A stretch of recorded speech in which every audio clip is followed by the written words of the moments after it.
Hi, this is Pete May from GreenBiz here with Tom Madrecki from UPS. Tom, welcome back. You and I did an interview It's great to be last back. year. Yeah, and a lot more for us to talk about. I think first to start off, also very excited, we did a piece of research with you on fleet electrification with UPS.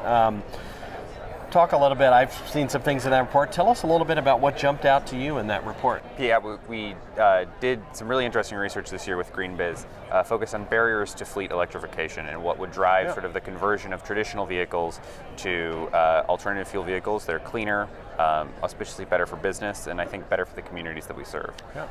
I think one of the huge really impact from a climate point of view too. Definitely. That we need to work on. I think one of the really interesting, and perhaps I think things that we already knew that was sort of confirmed in the research, right, is really the value of partnership, right? That you need to have OEMs, vehicle users like a UPS at the table, together with cities, together with utilities, and everybody needs to be there and to share ideas, the whole ecosystem, and to drive that conversation forward. And what that I think that would be the answer I gave you last year before the research, right? They're like, we need to have this collaboration, we need to have partnership and dialogue. But what's sort of interesting is that if you talk to respondents and you say, well, how many of the private companies are having those conversations with government? It's under 50%. Yeah. Wow. So, and I think that it's reasonably high. I think the number was around 44% of the respondents said that they were having those conversations. But there's then so much more opportunity that can be had if we really do have those conversations. You bring them together.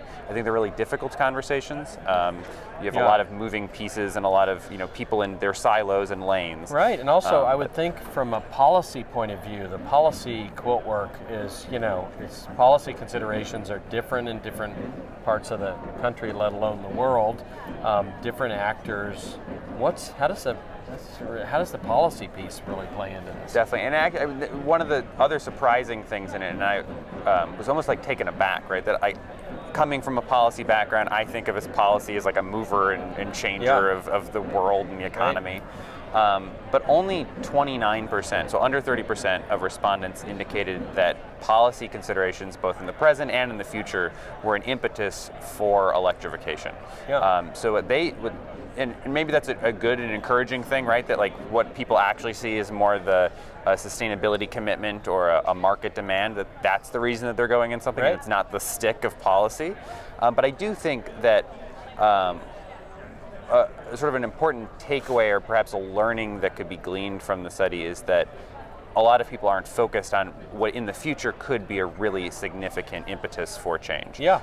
You look at the report that the UN just released on climate change and some of the needed reductions in carbon and things like that to put our planet back on a course of correction. Right. And if you especially, I think, look at what are the outliers in the space of carbon, you have the transport sector as the last bastion of where that needle isn't moving significantly. Yeah. And so that's I think a really important thing to think about is like, well, something will eventually need to be in place policy-wise. Yeah, and let's talk about the fleet piece as a part of the whole continuum of mobility and transportation. Here at Verge, we're covering clean, autonomous, shared, electrified, and we're doing it across the spectrum from ports to fleets to micro-mobility, scooters and all that.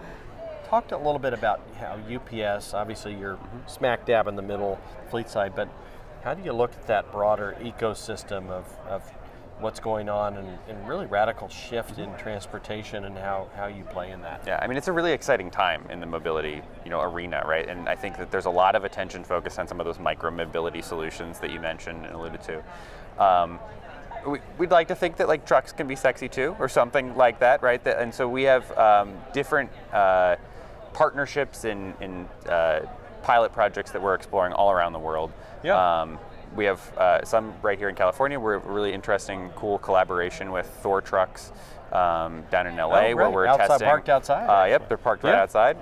And so we're exploring in testing 2 of their vehicles in LA. But we're also doing things with cycle logistics, other types of delivery vehicles, drones, like the whole gamut, right? So it's sort of how do you service and provide the level of UPS service, right, in a wide variety of neighborhood topologies and areas. That's great. Well, so much more for us to discuss. We'll have to save it for our third conversation. Tom Madrecki from UPS, thanks for joining us. Definitely, it's always fun. Yeah, great.